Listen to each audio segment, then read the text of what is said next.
Hi, my name is Brad Sandlands and I'm from Connect the Dots. We are a company that provides connection through to aged care services across Australia.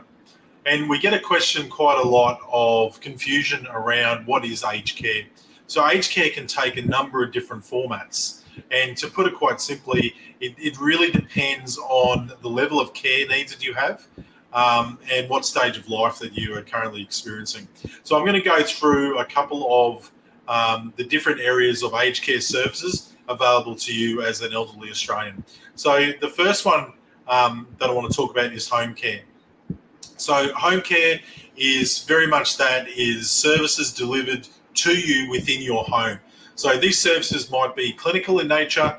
They might be around housekeeping and lawn maintenance. They're really designed for those services that you just simply can't do on your own, or you've had a carer that was helping you in the past and they're no longer available. To access government-supported home care, you need to be assessed by an ACAR, which again, this industry is full of acronyms, but the ACAR is an assessment on your care needs pretty much. And what they'll do from then is they'll determine a level of care. And currently there are 4 levels of home care support available. So level 1, 2, 3, and 4. You can, of course, engage some of these providers as a user pays system, and they'll, of course, contact you and run through what those charges are that you're to pay for. The next stage really is retirement living. So retirement living, some of these places are 55 and above, some are 65 and above, but as it suggests, therefore, downsizing. So you move from your suburban or your normal dwelling into a smaller place that's nestled within a community. So some of these communities could have 40 or 50 units, and some are quite large, up to 300 to 400 units.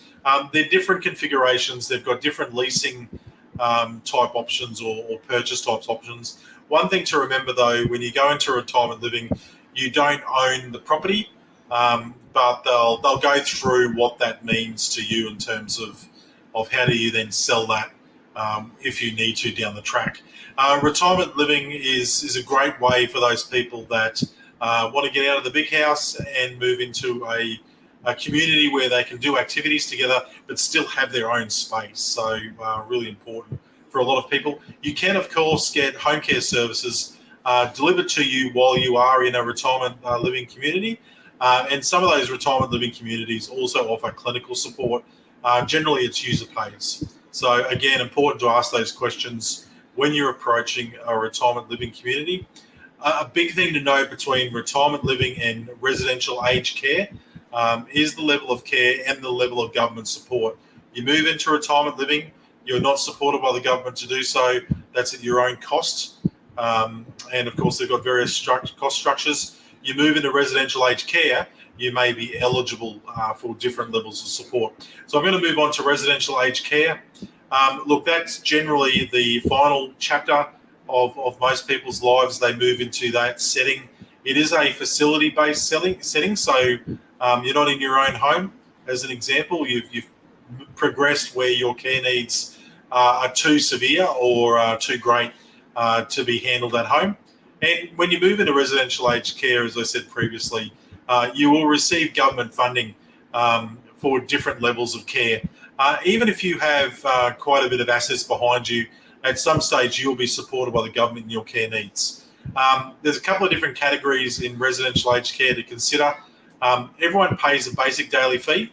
So that's set at 85% of single pension. That's a standard cost across the board, regardless of assets.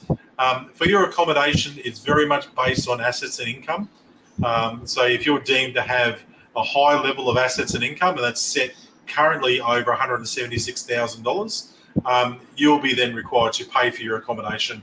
And that comes in various different forms. If you're below that threshold, you will receive some sort of supplement of accommodation support from the federal government. The other part of the charges going into care are generally around the care itself. So as I said, if you've got a high asset income base, you'll be required to co-contribute to the cost of your care, but it is capped. So again, really important to talk to the provider and understand what they are and what those costs are. I hope that gives you a very brief explanation as to what the 3 levels of aged care is available to you in this country.